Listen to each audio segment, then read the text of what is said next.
Hey there, it's Tom here on behalf of Indie Structure Productions, and welcome to another episode of The Homebrew. So this time we're going to be doing a tutorial on how to do a refret and a fret job. So this is going to cover taking off old frets from an old guitar, putting in new frets, and then doing all the fretwork. This means leveling, crowning, polishing. Alright, let's see how it goes. Alright, so here we go. First things first, this is a refret after all on one of my old guitars, so I'm going to remove the strings. It is, needless to say, a very simple process, which all of you have done many times over, so I don't really need to explain that further.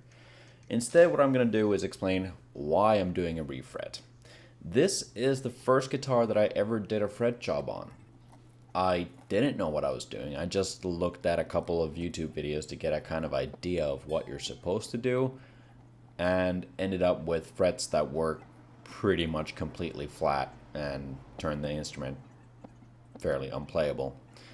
So it was time to go and actually make this guitar play the way it should and intonate the way it should. Fretwork really can make a difference.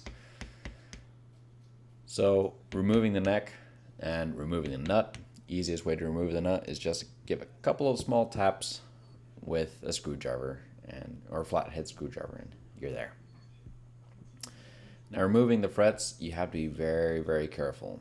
Use really good quality fret pullers that have been ground flat so they'll rest up against the fretboard, and then little by little work your way through the fret.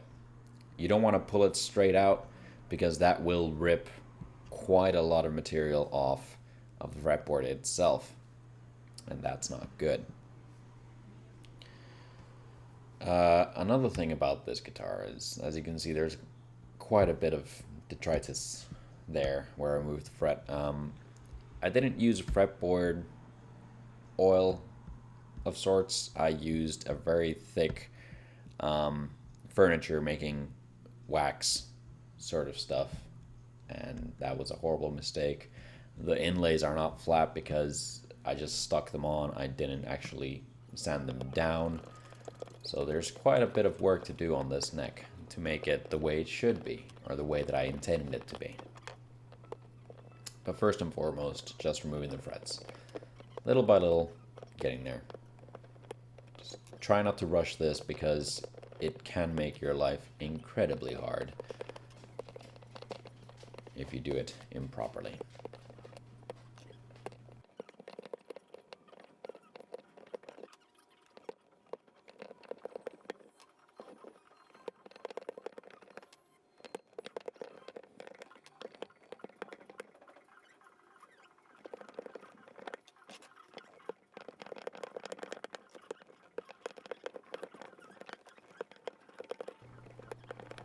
And then the last fret, nip away, little by little. Usually, really old frets will pull out quite easy. They'll be happy to pop off. Then, because you pulled out some grain, you're bound to do so. You just sand everything down with either a leveling beam, or if you do happen to have the correct radius block, then use a radius block to do the same thing. I'm sanding away a good bit more because I need to flatten out those inlays and get off all that wax and varnish and oil or whatever that stuff was that I used in the neck. So in order to get all that off, I need to do quite a bit more sanding than you're supposed to. And very important, have something underneath the neck as support. I didn't have it there in that clip, which kind of blows. Just be careful. Don't press down too much. And of course, then just remove all the dust from your fret slots. Clean them out because you don't want any excess material in there. Remove all the dust and everything else that might have clogged them up during sanding. I'm just using this lovely little tool, which is, I guess, spring steel with teeth cut into it. It might have been a piece of an old saw, I'm not sure. but it works the dream. And it's really nifty.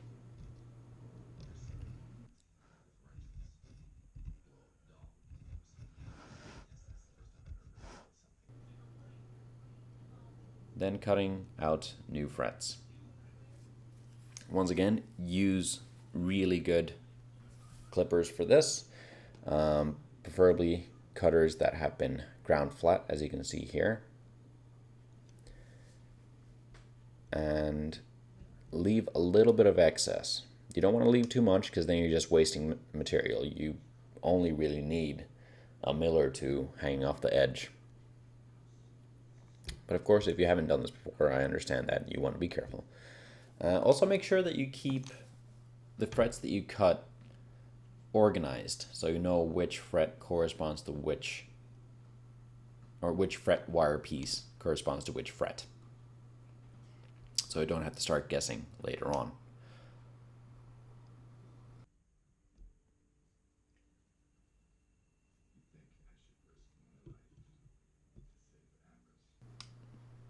Then because I have binding and I don't have fret end, or I don't have what do you call it, nippers of sorts, tang nippers, there we go, tang cutters. I don't have tang cutters, so I'm having to use the same fret end cutters to do away with some of the tang, which is not hard at all. You just need to take a little bit off at a time, very small amounts, so you don't bend the fret itself.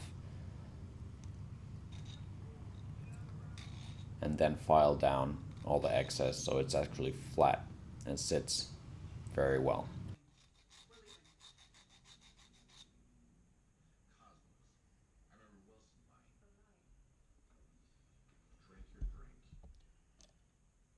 If you have any of the tang left over, it's going to force the fret to come off the fretboard quite a bit, and that's not what you want. Now, when installing frets, even on a refret, the main thing is to first tap in, if you're using a hammer that is, first to tap in the ends and then smooth it out from the middle outwards. This will make sure that your new tangs will go in and then spread outward, so they're less likely and less prone to popping out. If you're using a fret press, however, I would recommend maybe using a little bit of glue in there just to hold it in place a little bit. It will help a good bit, but if you're careful with a hammer, a fretting hammer, you should be just fine. Just ends in first and then smooth it out from the middle outwards.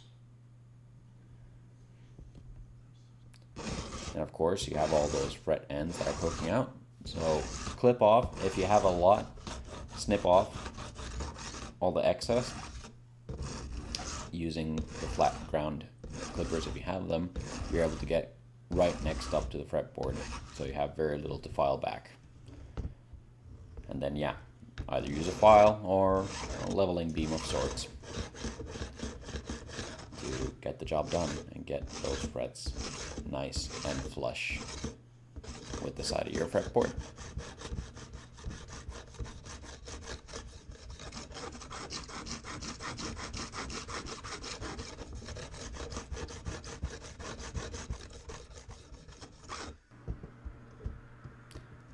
And then you can use a leveling block and hold it at an angle, or use the same file and hold it at an angle, but I happen to have this fret end file which already has the angle built into it, and this is just to get that end bevel on the frets. The wood sits on top and the file does the rest. Now, in preparation for doing fretwork, you of course want to mask off the fretboard so you don't damage that at all. I do 2 layers of masking tape per side to protect the fret, and then I just burnish it down using my fingernail, like so. That ensures the fact that the masking tape goes all the way along the fret. or the base of the fret, I mean to say.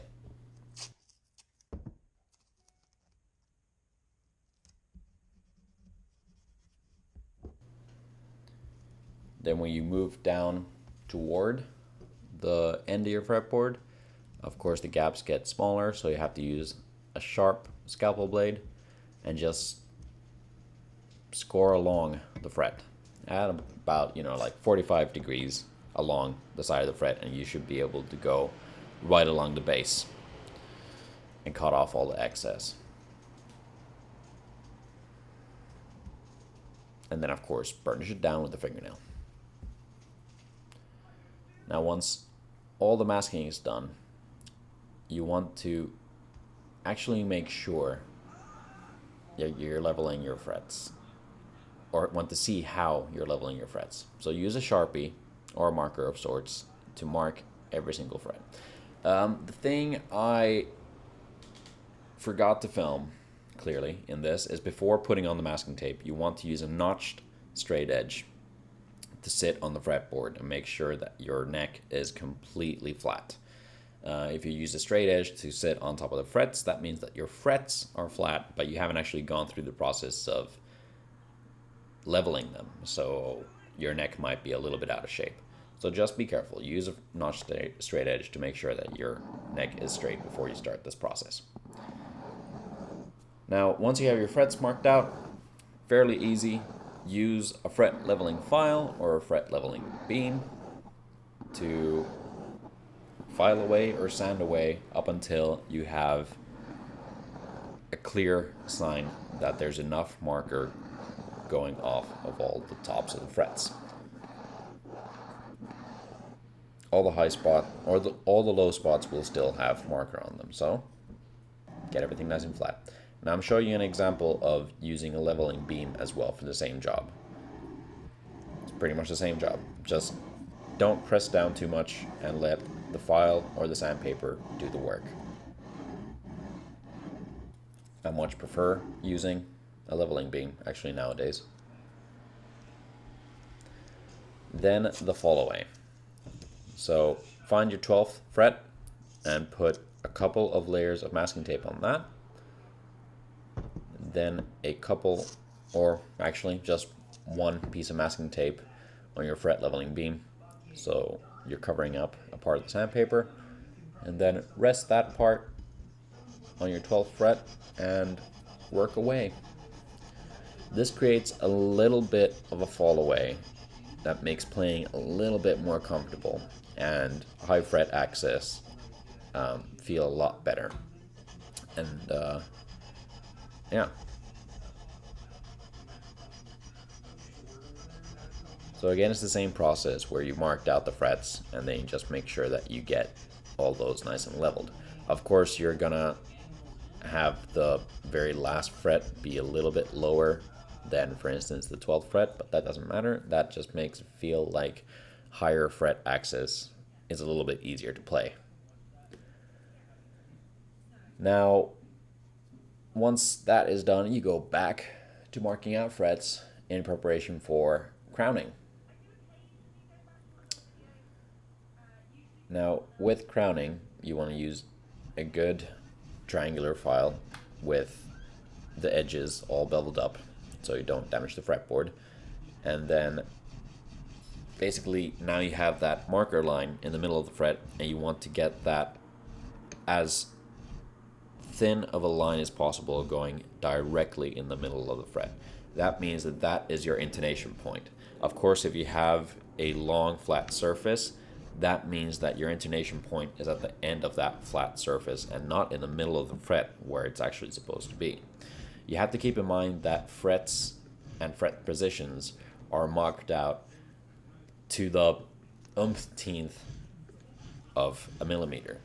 They're going toward the hundreds of millimeter just because it is that accurate. You won't hear the difference 1/1000th of a millimeter will make, but of course if you can try and get it as close to that original line, then that's all the better for you. So the smaller and thinner the line in the middle of your fret, and in the middle of the fret, the better your intonation should be. That is the theory, at least.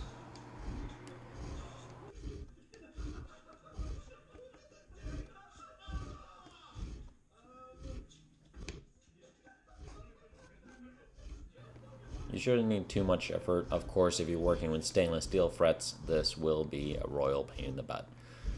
Then, of course, moving on to the fret ends. So I'm using the same file again, and I knock off just the ends of the fret and round them over. Just a couple of swipes, 3 in this case, on both sides, is more than enough to do this.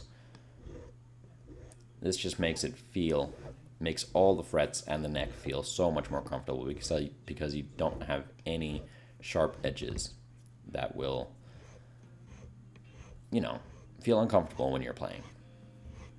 This makes the playing surface a lot smoother. You have to keep in mind that the neck, fretboard, and the frets, they are pretty much the user interface of any guitar, and they have to feel as comfortable as possible in order for the playing to feel good, in order for that guitar to feel good in your hands. A perfectly carved out neck, perfect fretboard will still feel completely miserable if the fretwork is not done properly. Now, with all the crowning done and all the leveling done and everything, I take a piece of, in this case, 400 grit paper.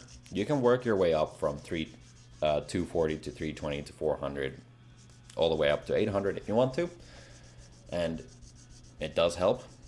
And what I'm doing right here, going over all the frets, I'm basically eliminating all the sharp edges and just smoothing them out. And then I move on to fret polishing rubbers, pretty much going fret by fret and polishing them up, and also knocking off all those hard edges with the coarse material, and of course knocking all those hard corners off. The good thing about fret rubbers is the fact that they bend and mold to the shapes of the frets, so you'll be able to actually get them to the right shape you want, which is ideal. I go through a good couple of different grits. So I have a very coarse, a coarse, medium, fine, and a super fine. So I go through 5 different fret rubbers to get these frets nicely polished up.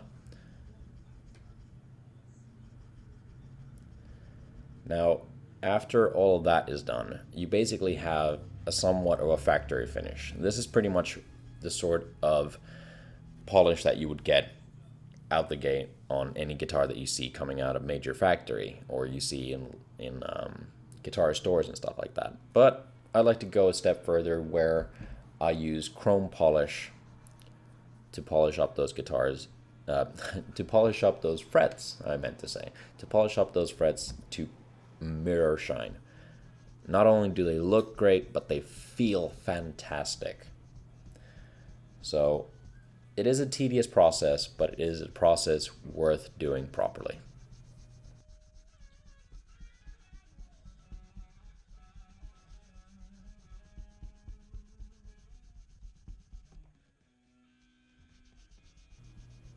And you can see those frets start to shine.